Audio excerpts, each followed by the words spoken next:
Welcome to today's edition of Mental Health Matters. Today, I have Andrea Chavez on the show with us. She's going to share her experience with suicide and talk about her effects on preventing suicide in the community. Get you something to drink and get you a snack and come on back. Good morning, Andrea. Welcome to our show. Are you normally soft spoken? Not from what my kids say. Of course not. Absolutely. All right, but I just want to thank you for taking the time out and just share your story, share your experience. I hope people that watch this show can be encouraged, can get educated, and get something out of the information you're going to share. Why don't we start off with you just giving an introduction about who you are and a little bit about your background. So my name is Andrea Chavez. I'm a mother. I have 4 daughters. I'm also a grandmother. I just had my second grandson. He's almost 2 months old. Nice. I work full time, and I also love doing art. So I share my art with the community, and I use it to bring the community together, and also now I use it to raise awareness for suicide prevention and awareness and mental health awareness. Nice. Andrea, so what type of art do you do? I do acrylic painting. I incorporate nature because I love nature. I'm also a runner. I've done an ultra marathon. So I press flowers and leaves, and then I incorporate that together. I do anything. I try everything at least once. So I've worked with resin. I've worked with anything, beads. I just love all art. Nice. So when you grew up, were you drawn to the art world, so to speak? I had a really big family, so I took an art class. I don't know. My sisters are amazing artists. They are great. Like, they're very realistic. Like, they could do amazing portraits. I'm not an artist like them at all, but I don't know. All right. Well, I do it more of a therapeutic outlet. I just Okay. like doing it to gather people together. I do it when I'm feeling overwhelmed. I just like to sit down and do it. I like to do it to be able to give gifts to people. So I just do it more of a therapeutic outlet. Yeah. I love the fact that you said you do art to bring people together.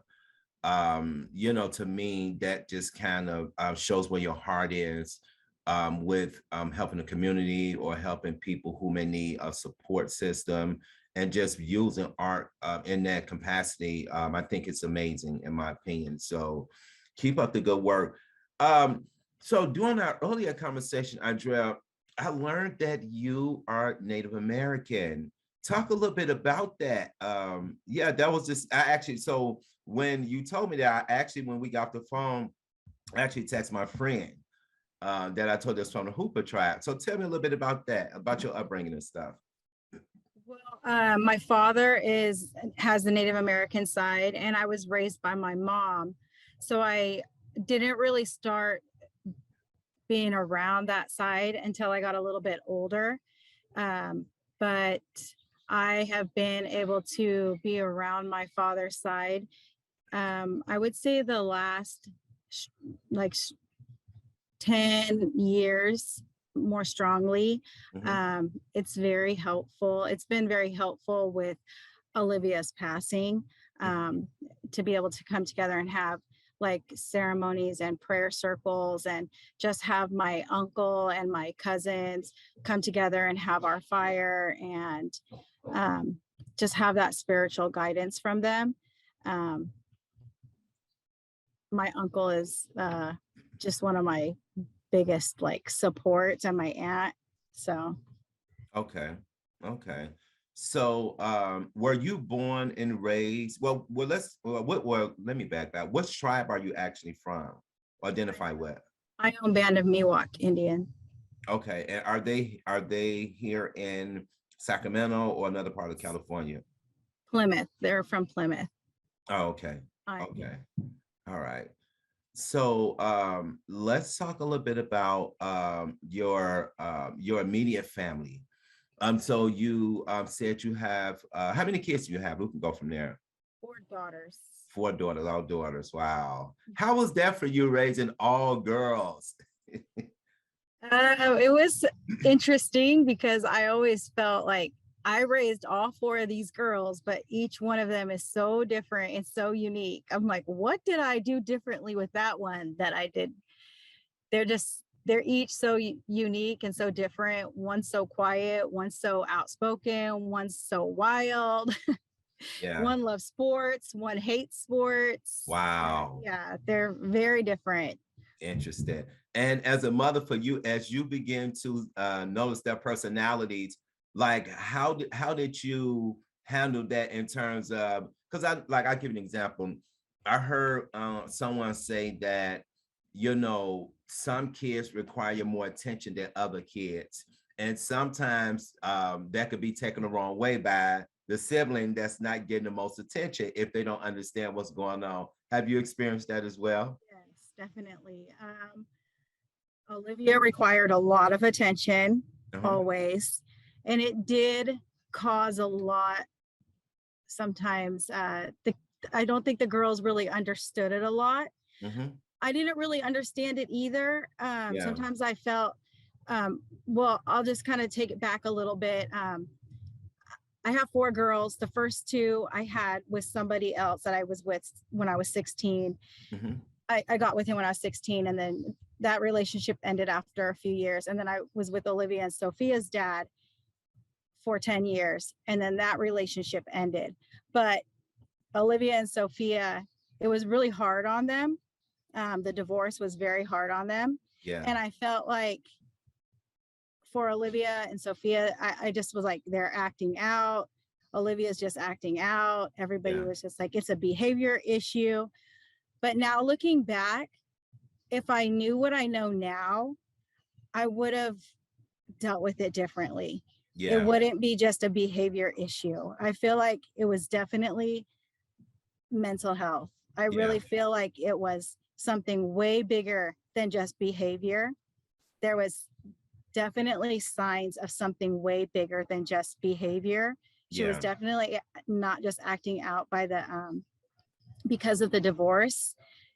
But anyways, going back to your question, she required so much more attention. She Yeah. required me to treat her differently when she did, act out or get into trouble. I couldn't discipline the kids the same. Yes. And the other girls didn't understand it. And I had to explain to them, you're all different. And just like I can allow you to go with your friends, I can't allow her to go with her friends. Yeah. So you get different privileges than she gets. She gets different discipline than you get. Yeah. So Yeah. So I hope that people who heard this part of the show, I really hope that they get some out of it, because I think that especially living in today's society, with the COVID, monkeypox, all this crazy stuff that's going on, a lot of people have been affected by that. And so what that does is cause them to internalize, well, I shouldn't say internalize, but spend a little bit more time with their families in the home opposed to being out in the community.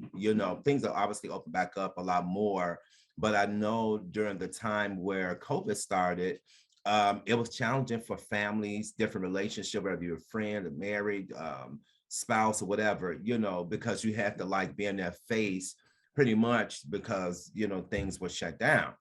And so, did that affect you and your girls as well during COVID, like, when everything shut down?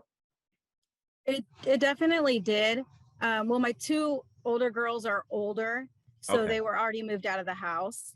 Okay. So it was Olivia and Sophia, and it was it was really hard to be at home all the time, Yeah. and they weren't going to school. There were independent studies, so that was really hard. That was a big change for Yeah. them not to be going to school, not to be seeing their friends all the time. We do go to church, so that was pretty much it. And it Yeah. is a small church, which I'm actually grateful for, but they have a very close relationship with their friends at church. I've actually known the pastor since my oldest daughter, which is 25, since she was 4. Oh, wow. So uh, they have a close relationship with them. And so really my youngest daughter, she spends a lot of time with my pastor's kids, but Olivia kind of was she was more of my very rebellious one. And so Yeah. she had a very close knit friends. I allowed her to go out more, but only with she had a we had like, kind of like code, how some parents have like code words, Yeah. like safe words. Hmm. She had safe friends. So if she would tell me I'm going with Yeah. I'm not going to say names, but if she told me I'm going with I knew she needed space. I Yeah. knew, hey, I need this. Hmm. So I would just call and verify. Are you picking her up? Is this what you're doing? Yeah. Yes. Okay. Because sometimes it was 10 o'clock at night. She needed to get away. Yeah. And I was fine with it because Yeah. I knew she needed the space. That's awesome. That's awesome. But and it again, it was hard for the other girls to understand because I was the kind of parent that did not allow my kids to go to sleepovers. I did not allow my kids to go places. You come to our house. Right. But Olivia was different because she needed it. Yeah. I understand. I think that's hard for some people to really understand. But when you have a child who has gone to a mental health facility 5 times, when you've had a child that went to a residential treatment center, when you've had a child that attempted suicide 4 times, you kind of learn to uh, have these boundaries, and you learn how to make these kind of adjustments so that she's safe, Yeah. you know? Yeah. Yeah. I totally understand that. Instead of her just running away or her, disappearing. Yeah. Yeah. I totally understand that. You like what we kind of talked about earlier. You have to alter your parenting based off the need of each child. Some, kids may be a natural go-getter. They may get up, fix their bed, cook breakfast, and boom, put on their clothes and go straight out to school. Other kids may need that hug, that motivation. And, so yeah, I get it. So let's talk a little bit about like what happened with Olivia. Uh, So Olivia, I always like to say she was a dreamer. She mhm. was like, her plans were bigger than anything. She Yeah, wanted things and she wanted them now. I yeah, tried to like some days, she couldn't like do anything at all. And it was super hard. It's really hard to explain. I mean, my daughter just passed away in February. okay, So it's still like hard some days to wrap around that she's not here anymore. But Olivia, like for instance, she wanted her driver's license, but she expected to get it today. Like if she said, I'm getting my driver's license, she's getting it today. yeah, But then if that didn't happen, the world ended. yeah, If she wanted a job, she's going to go put in an application and she's getting that today. And if yeah, it didn't happen, the world ended. But so Olivia turns 18 and she moves out. She has a boyfriend and she moves out. She didn't really like to tell anybody anything. She didn't like to talk about her mental health. She didn't like to tell anybody how she was feeling. She didn't like any of that. And I always told her, you need to talk about it. It's okay. You're Mm. not the only person, Olivia. And I would always let Olivia know, like, you're going to get through this. And your testimony, Olivia, is going to help other people break these cycles. Yes. Again, we went to church, and I really felt in my heart of hearts that God was going to use her to help other people. Like, I feel like so many people keep this hidden inside of them and they don't share. And I get it. Like, there is such a stigma, not just on mental health, but mostly like suicide. Like, who Yeah. wants to share that I feel like I'm suicidal? Yeah. And I would tell her all the time, this is it's a normal feeling sometimes. I want to die. Like, life is hard. Yeah. And that's a normal feeling, and it's okay. It's when you act on it, it's when you actually go through with it or the attempt, that's when you need help. Yeah. So she had this boyfriend. He was abusive, and I didn't know. And this is why it's so important for this is why it's so important for us to, and for me, that's why I give so much to these different organizations, to teach our young people to tell, not to hold secrets, not to, think that you're protecting your friend by not saying anything. If they say don't tell, you need to tell, keep your friend safe. But nobody would really say anything about what she was going through. But somebody who's already going through mental health issues and then they're being abused. So she ended up moving to Georgia with him Mm-hmm. at like a week after she had a suicide attempt. She felt like the only way she could get away from him is to end her life. Yeah. I tried so hard for her not to go, but she ended up going. And while she was there, I kept in contact with her. I talked to her almost every day. The day she took her life, I talked to her that day, and we made an appointment for her to do therapy. I have the text messages still, and she texted me and she was like, I want to do therapy. And then we made a phone call, 3-way. We made the appointment. It was a Wednesday. Her appointment was for Friday. And then the boyfriend called me the next day and said that he was sorry, and he was crying, and she was gone. Yeah. And I feel like for Olivia, she was too far from her support. Mm-hmm. If she was home, Mm-hmm. if she was here, all of her support was here. Yeah. Everyone who truly cared for her was here. Mm-hmm. All of the attempts that Olivia has ever made, there was no coincidence that she had always somehow let somebody know, or there was some way that somebody always brought it back to me. Mm-hmm. I mean, I always told my kids, everything you do in secret is going to be revealed. Yes. You cannot escape a praying mother. That's and right. I've always prayed for my children, and it's always been brought back to me. I mean, there has been times that I just happened to walk in the room and seen something that nobody wants to see. Yeah. And I was able to call and get her help. And she was mad so many times and felt like I just wanted a break from her and had her at a hospital. Or, I was just I hated her and had her at a hospital. And, I had to explain to her, no, I love you, and I'm trying to get you the help that you need. And now that she's gone, I've read all of her journals. She was a writer. She was an artist. She was just such a beautiful soul. She helped so many other people with their own mental health. Yeah. Like, encouraging people. That's why I told her, God is going to use you, Olivia. He is going to use you. He was already using her. Wow. So many people, her friends from school, contacted me and told me, Olivia helped me through my hardest times. She helped me through my darkest times. And I'm like, God was already using her. And that's one of the reasons why I have to keep doing what I'm doing, Yes. because I told her, you are going to get your voice and God is going to use your voice. But now I have to be her voice. Yes. I had to ask myself, like, after she passed, and I was like, I'm not going to lie, I was mad at God. I was so mad because Yeah. sometimes our prayers are not answered the way that we expect them to be answered. I Yeah. like, I wanted her to be healed.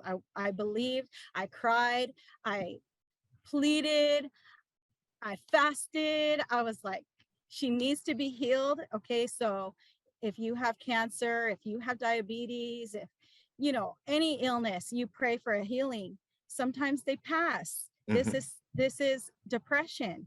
She didn't get the healing that I expected. Yeah. Sometimes we don't get our answer the way that we expect it. Yeah. It's the same thing. She was sick. Yeah. And so, but I was mad at God, but I asked God, am I doing the right thing? Like, this can't be about me, God. This is not about me. Hmm. And so I prayed and prayed. And, I started, I'm just going to show you really fast. This is one of her pieces of art. Okay. Oh, Uh, nice. and she called it Center of My Universe. Yeah. You see all Very the nice. colors. Yeah. And this is like a self-portrait of her. This is kind Mhm. of what she looked like. She had, when she was going through depression, she had long, beautiful curly hair. She had Uh-huh. chopped it all off. I walked in her room. I'm like, oh my gosh. But so I took that image and I created a shirt. I created this shirt, Oh, wow. and Nice. then I started to sell the shirts, and then I put 20% of the proceeds, the profits, into different mental health and suicide prevention organizations that Yeah. have helped me through this, and then also do research or advocate or educate for the efforts of mental health and suicide prevention. So when I was asking God, am I doing the right thing with the pop-ups, with the shirts, Yeah. just with, I also have an Instagram called Live Well. Hmm. And I'm like, am I doing the right thing? And then God gave me a scripture, and the scripture says, you intended to harm me, but God intended it for good to accomplish what is being done, the saving of many lives. And that's Genesis 50:20. Nice. And I was just like, okay, God, I'm doing the right thing. Not that I'm saving any lives, but Yeah. He's saving lives through me, because Yeah.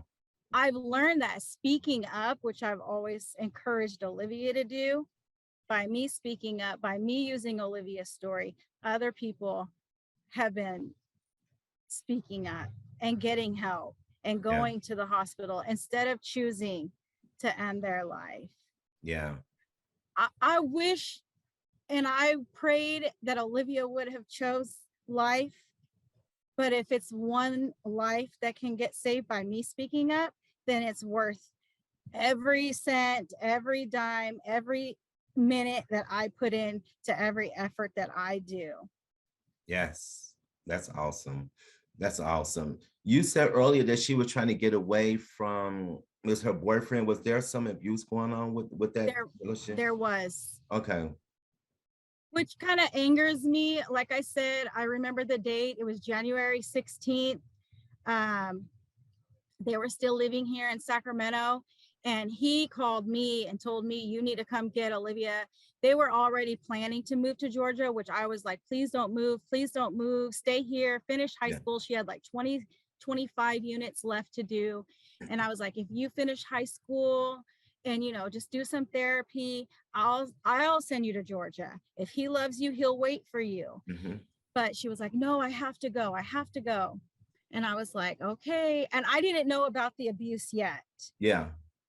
But that day, January 16th, he called me and said, you need to come get Olivia. She took something. I don't know what's wrong with her, but she's messing up my apartment. So I went to his apartment, and she was out of it. Like, she was not good. And he wouldn't tell me I didn't know what the apartment number was. I just knew where it was. Yeah. And so I had already called 911. And then I kept texting him, what's the apartment number? What's the apartment number? He wouldn't tell me. When I got there to the apartment complex, the cops were already there, and he texted me, don't call the cops. It won't be good for me. And I was like, too late. So I kind of knew the vicinity. So Yeah. we went up there and I'm knocking on all the doors, and then he finally answers, and I had all the cops with me and the fire department. And then he's flipping out and telling me the cops can't come in there. She's over 18. She doesn't want the cops there. And I'm like, sorry, it's too late. I'm here to help my daughter. That's You told right. me she needs help. I'm here to help my daughter. And so as I'm sitting there and I'm trying to get Olivia to come with me, he's freaking out. His mom's freaking out on the phone with him. And she's telling him, you get them all out of there. They don't need to be there. They have no business being there. She's 18. And like, they're just being weird. And then the cops notice that they're being weird. Then I notice she has bruises all over her neck. And Wow. then he's like lying and saying that she did it to herself. Finally, though, after all this stuff, we get her out. Like, they had to take her out by handcuffs because she's like not cooperating at this point.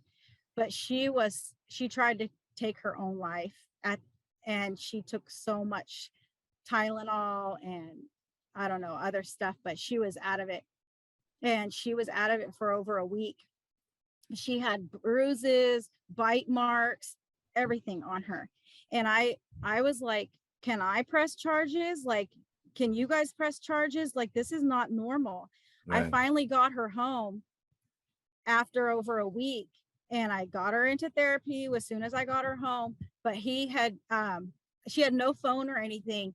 And then I got her starting school, and somehow on her school computer, she started to contact him again. And I don't know what he said to her. I don't know what happened, but he came and picked her up on the side of the road and they took off. Yeah. Wow. And so that was the last time I seen her. Yes. It was Yeah, very, it's all right. Yeah. Yeah. Trust me, your story is going to help a lot of people. I know it's hard. I know, it's still fresh, it's still new, but you sharing this is going to help a lot of people. Trust and believe me on that. Yeah. Yeah. It will for sure. I mean, I know there's nothing that we can do when our children, for one, become adults. I just wish that there was something that we can do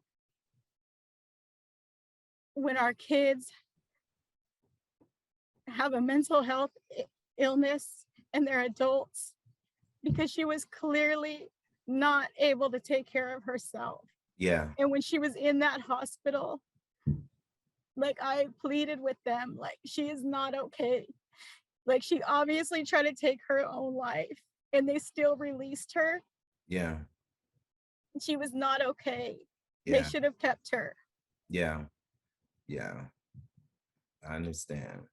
I mean, of Uh, course, like, you start to think of what ifs, and I should have and I could have, and all that starts to play in your mind. Yeah. And I know that there's nothing that I could change now. Like, I can't go back and do anything differently. Yeah. And I don't know what I could do. I don't know what I could have done differently. I don't know how I could have saved her at this point. Yeah. But I think I think mainly what I want to do is just tell people just to be open. Just Yeah. tell people to be honest. Tell people to be judgment free. It's just tell people just to listen to their children. Like, seriously, listen to them. Yeah. Not just like listen to them while they're texting or listen to them while they're doing something. Like, sit down and just look at them and just listen to them and hug them and hold them and Yeah. like truly listen to them, Yeah. because we really don't know what our children are going through. Like, we really don't. Hmm. Because when I think back to when Olivia was a little girl, I really feel she was struggling at a young age. And I mean, I don't know, like, I'm learning like what is okay to say and not okay to say, but I'll just say, I won't say, well, when I read like some of her journals and stuff, it started at age 8 when Okay. she started having these feelings of like, not being sure, and just her feelings. And that makes me feel so sad. Yeah. Yeah. Yeah. especially as a parent, like that I missed that. Yeah. That makes me feel really sad. Yeah. I think, a lot of parents or a lot of people that are connected with people as a circle of support, a lot of times, you don't really, if it's not really like boom, thrown in your face, you don't really see it. I know I have a friend that I'm very close with, like a brother. And for years, I mean, literally, like for the first 5 or 6 years, and keep in mind, man, this guy's hanging out every day. We're like brothers. For the first 5 or 6 years that I've been friends with him, he will always say to me, I'm battling a down feeling. For 5 or 6 years, it never registered to me that he was battling depression. How did I miss that? How did I miss that? And to this day, I think about that.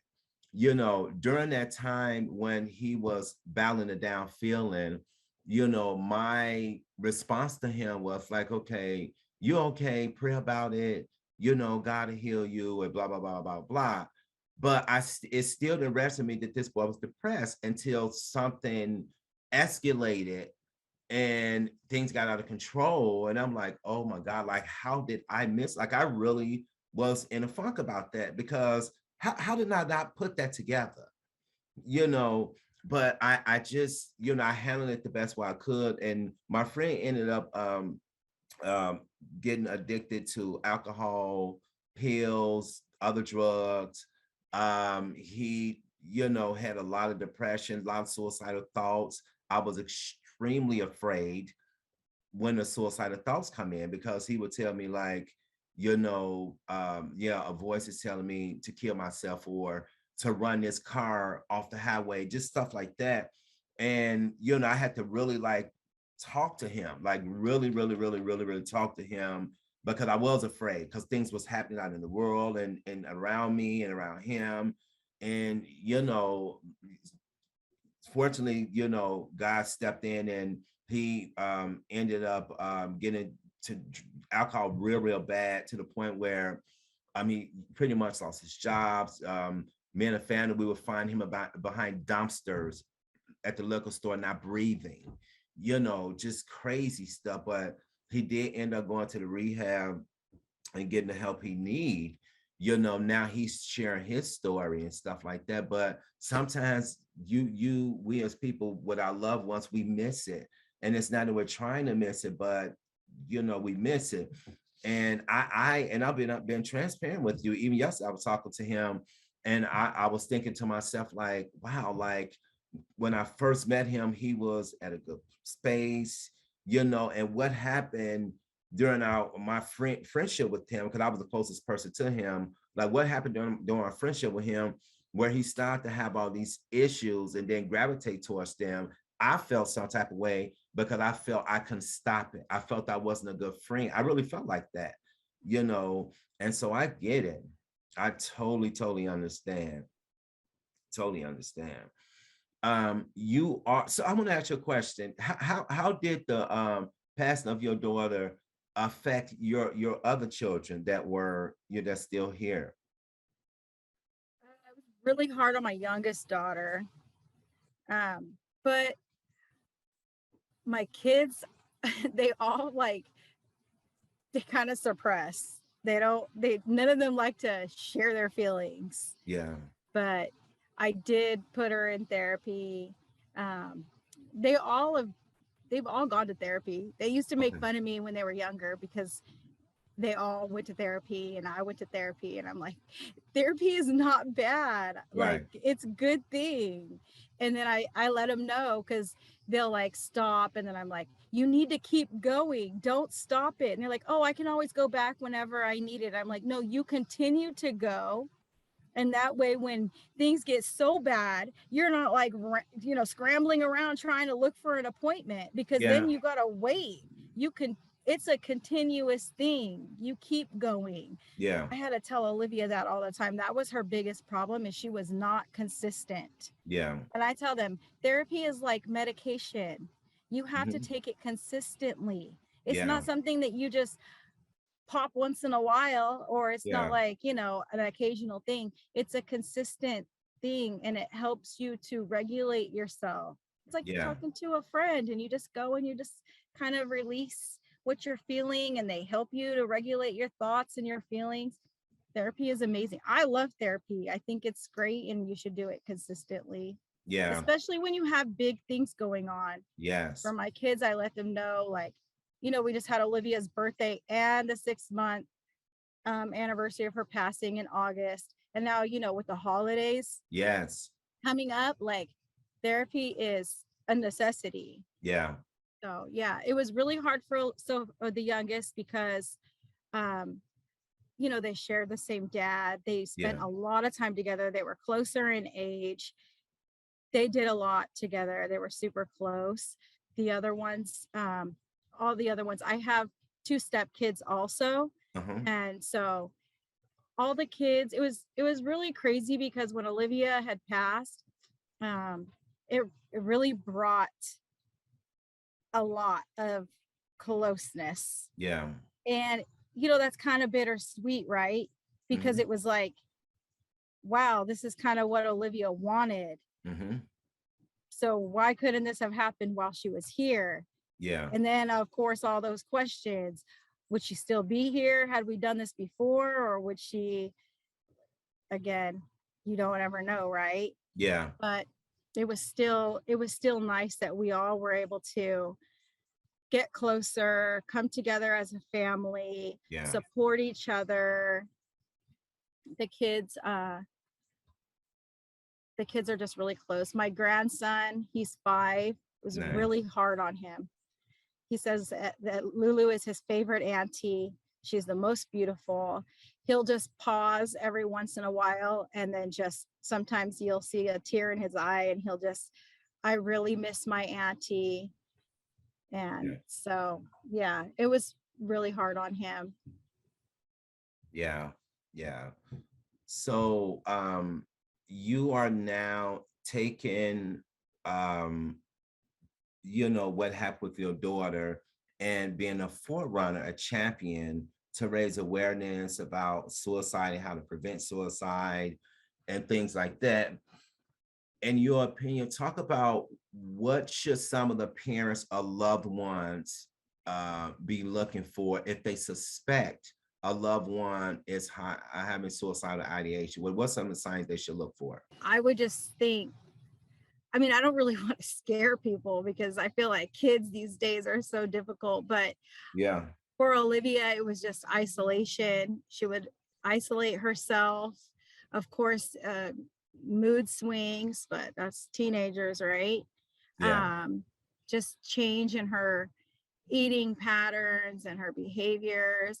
I mean, I just wouldn't be afraid to ask questions either. Yeah. I had to ask the question. I had to ask her, how are you feeling? Yeah. Do you have to ask the question, how are you feeling emotionally? How are you feeling mentally? Do you, I mean, I guess if a child doesn't feel like taking their life or has never been there, you can ask them, how are your friends doing, or I haven't seen so and so, or ask them how their boyfriends or girlfriends are doing, or just ask real questions to your Yeah. children. Yeah. Because if there's a big change or if something has happened, it can cause them to feel a certain way. Yeah. I was talking to a friend, and they were talking to me about feeling suicidal, and it was just like tiptoeing around the subject, but the word wouldn't come out. It's like, Right. oh, we're feeling this way, and then these kind of, and I was like, suicidal? Yeah. And I'm like, it's okay to say the word. Yes. It's Mhm. all right to say it. Because it's like, even with Olivia, it was like she would never say it. I just recently shared on my Instagram, the the crisis line was a was was a big help for Olivia a few times. She would never really come to me when she felt that way. She was always scared I was going to hospitalize her. And I always told her, I'm not going to put you in the hospital if you're feeling like you want to die. Right. Now, if you go and I know that you like, okay, mom, I'm gonna do this, then yes. But if you're like, mom, I really am feeling low and I'm really feeling sad and I'm feeling like, then let's make sure you have an appointment coming up. Let's make sure you're safe. Tell me what's going on. I'm going to make sure all these, we had measures in place. Yeah. But she had to tell me, because if she was like going for walks late at night, or she was doing all these things that were dangerous to me, then I'm like red flags. But she went outside to use her phone in the backyard on the side, which the back fence is there. So I'm like, what are you Yeah. doing? Who are you talking to? Where are you going? She's like, I'm going to need you to give me 5 minutes. I have to make a phone call. I'll talk to you about it in a minute. I'm like, Yeah. okay. I'm like pacing in the house. What is she doing? Where is she going? She came in. Yeah. She's like, I had to call the hotline. I'm not going to hurt myself. I just needed to talk to somebody. And I'm like, okay, Good. well, I'm glad that it was there for you. And Good. then it just helps me to be able to watch her, just kind of check on her. Do you need anything? Yeah. Yeah. You said something that stood out to me about um, just for the families to be able to not be afraid to ask questions, because it is, I think that's so important. And when there has been so much stuff that's been going on with whatever the situation is, and I'm not talking about you, I'm just saying in general, I think some people are afraid to ask those questions that need to be asked, because they may feel like, okay, this is going to trigger this person or things like that. But in actuality, it may actually save the person, you know. And you're right about telling the person that who came to you and helped them bring out what they were trying to say, which was suicide. This is such, I don't know why, but it's such a stigma. I mean, mental health in general, but this, like you said, in particular, is such a stigma. And I feel like the way that I analyze, mental health and things like that, we all have our highs and lows. You can go to work, have a good day, you go to work and have a bad day. You can come home and your personal life, things could be going great. Then you can have a bad day. And I think we all have those thoughts where, like, man, I just wish this portion in or get better, but it's not getting better. And so I'm glad that you are doing the work that you're doing. I was up and thinking about when you were saying that, your daughter passed in February. And I was thinking as you was talking, like, wow, like she is on it, meaning you, like you're out here getting this work done, because more work like this really needs to be done. Suicide, depression, mental health, it does not discriminate at all, No, it does and not. so I'm glad that you're using your voice and the situation that happened to really save lives. Because I really believe that lives will be saved. I believe that parents who watch this particular program will see your knowledge and your experience and hear it and really, really, really apply it if they are in a situation like that or know somebody in a situation like that, for sure. My brother-in-law's sister, we all kind of grew up together. My brother-in-law's sister, her son committed suicide maybe about 5 years ago. And and actually they're from Atlanta. They're in Atlanta now. And something happened where she was busy. She was cooking upstairs and he kept coming up there to her, kept coming upstairs trying to get her attention. And she, kind of didn't give him the attention that he needed at that time. And when she went downstairs in the basement, he, hung himself. And, so every year she does this walk for Sean and just raise awareness, does exactly what you do, got social media pages and stuff. But I know talking to my sister was telling me about that. She, even today, she still goes through that what if, what if, what if. And I tell my sister, I don't think she could have did anything maybe different. I think, God allowed it to happen for a reason, because if it wouldn't have happened, she wouldn't have had this massive platform. I mean, so many people are responding. Lives are getting changed. You know, parents are getting support by just going on this girl's social media. And I think that's the category that you fall in. Like, you know, you're going to help a lot of people. A lot of lives are going to get saved and changed because of the work that you're doing. So keep it up. Let's talk a little bit about some other the work that you're doing, because I know that you're kind of involved with Out of Darkness, the suicide prevention walk. Yes, I joined the committee because I found out about the Out of Darkness AFSP actually first through a friend. So I just started following their page, and then I found out about the Out of Darkness walk. So I did my first walk at the University of California campus. They did a Yeah. campus walk. So I did that one. And now they're doing their first community one, which is at the state capitol on October 1st. It's the first one in person since COVID. Oh, So it's nice. pretty big. And so I'm excited about that. It's again, like, you know, you have all these people that come together in unity because they've either lost somebody to suicide or they're a survivor of suicide. Yes. So it's kind of, it's nice to have that community. And at the same time, it's like, oh, it's kind of sad that Yeah. all these people have lost to this purpose. But Yeah. hopefully, with all the money that they raise, it just puts it out there that it's just another life that gets saved. Yes. And it's just nice to have that community also. It just touched my heart though too, like the all of the things that they do, like the honor beads, and just like the wall, like why I walk, and Uh-huh. just honoring your loved ones that are gone. It's just something special to me. So Awesome. There yeah. was there was a lady, I cannot think of her name. She oh my God, I cannot think of, she was on my show years and years ago. She actually has a nonprofit organization that she started. And I'm gonna find out, and I'm gonna try to connect you with her. But she lost a son to suicide like many years ago. She started a nonprofit, and all the people that volunteer or connect with her, work for her, they too had a loved one.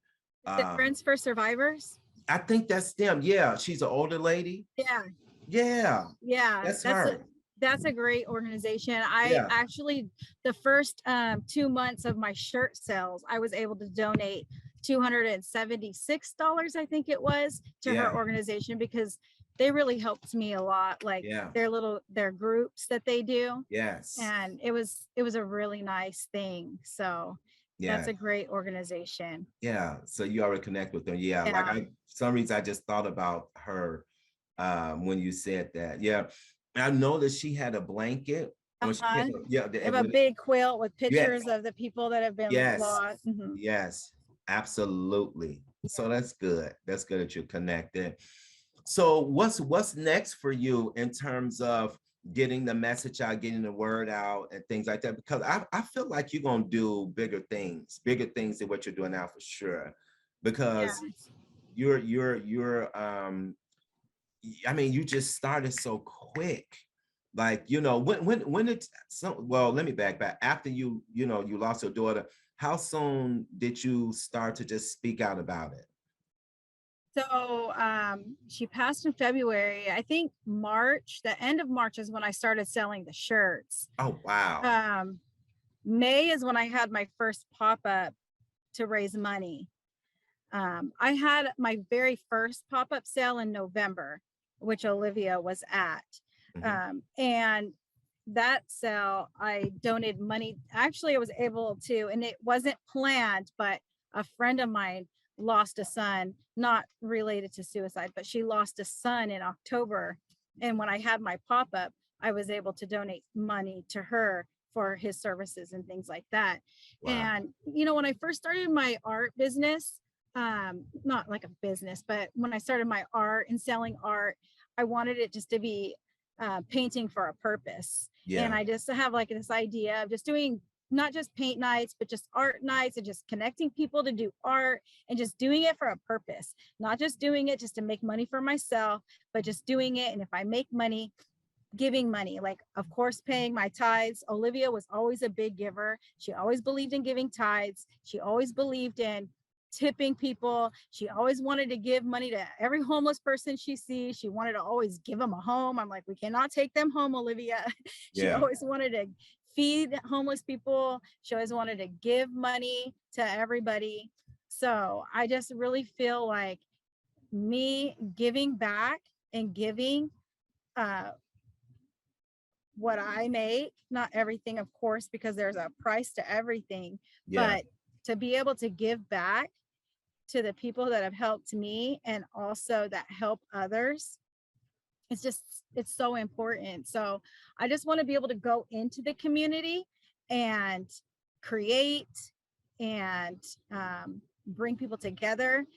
um, I did a paint night with a group of women, and then I just share my story. My art that I do, I call it Meraki Blend right now. I'm probably going to incorporate the two names of Live Meraki, but I call it Meraki Blend. Olivia's the Nice. one that told me about the name Meraki, which is like to create and to do things with a purpose and to put yourself into it with love. Yeah.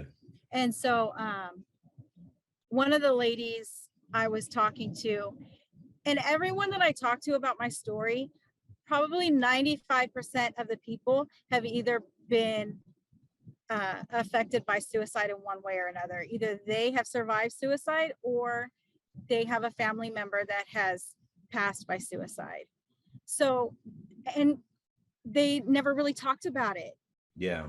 They just like either, you know, oh wow, that has happened to me, or oh, I've never heard of the Out of Darkness walk, or oh, I've never heard, you know, heard of those different resources, or can you share those resources with me?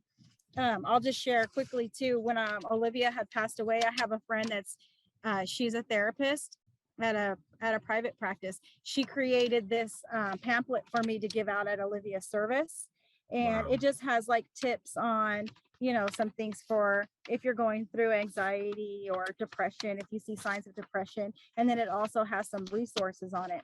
That's So awesome. I pass these out at Olivia's service, and then I also share any resources I get on my Live Well site.